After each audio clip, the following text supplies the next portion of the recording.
Hey everybody, this is Sean Van Horsen here, coming at you from Healthy as a Horsen. Just gonna make a quick video. Probably won't even be very many edits on this thing, but I just want to go over kind of what a high protein, low carb, good muscle building diet looks like. What I ask my clients to do as far as protein intake, or really generally any food intake, is one, first off, track what you're eating for an entire week. Don't change a thing. Eat what you normally would. That gives me a good base understanding of how many calories you're burning. I also make my clients weigh themselves every morning. What that does for me is I can see how much weight they're gaining or losing on the week based on how much they're eating. Obviously, some of that's going to be water weight, but say we average our water weight as well, I can see on average how many calories we're burning.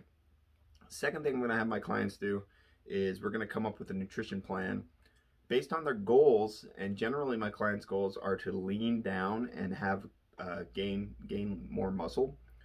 So the hardest thing you can do, right? Maintain your muscle or gain muscle and lose fat at the same time.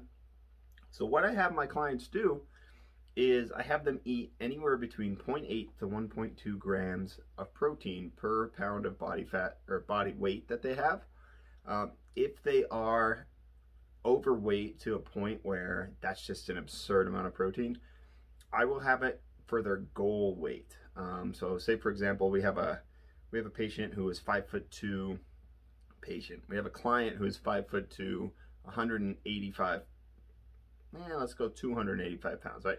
They're just a ball, and they want to weigh around 185 pounds and just be stacked. What I'm going to have them do is I'm going to have them set their protein goal around 212 to 225 grams of protein a day, and then their carbs and their fat are what we're going to use for energy. Now this is where it gets a little tricky. I have my clients choose whether they'd have a higher fat diet or a higher carb diet.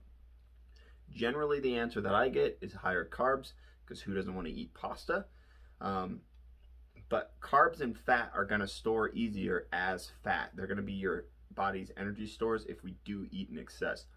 Protein, much harder to break down, much harder to store as a fat. So therefore, if we eat extra protein, not the end of the world.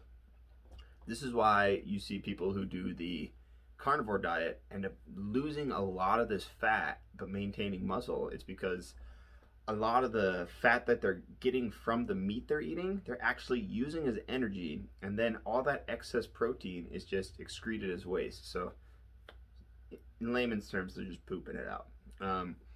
So high protein does a couple of things. One, it keeps your muscles restored, keeps your muscles repaired, and it keeps your muscles happy. Two, you get a bunch of calories from the protein. It's 4 kilocalories per gram of protein. So 200 some odd, you're getting about 800 and some odd calories if you're eating around that 200, and 900 some odd if you're eating around that 225 grams mark. And then carbs, same, 4 kilocalories per gram of carb.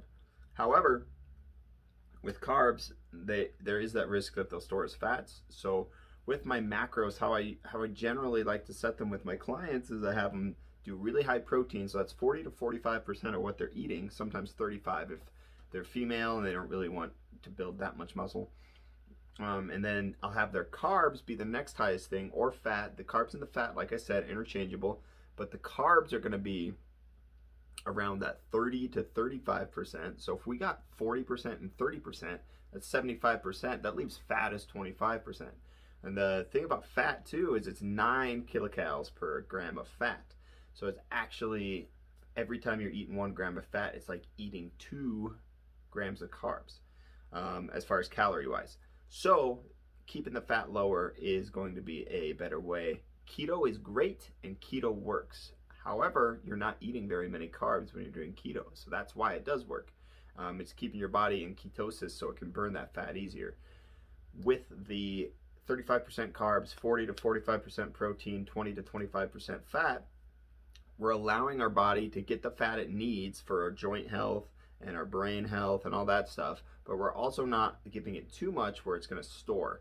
Our body would much rather use carbs as energy than fat unless we're in ketosis. So the more we can use those carbs and the less, as long as we're in a calorie deficit, we're going to lose weight. If we're in a calorie surplus, we're going to gain weight no matter what, even if we eat entirely protein. But it's very hard to gain weight just in eating entirely protein because it's just hard to eat that much protein. If you guys have any questions nutritionally or any tips that you guys use for your clients or for yourself, feel free to leave them in the comments below.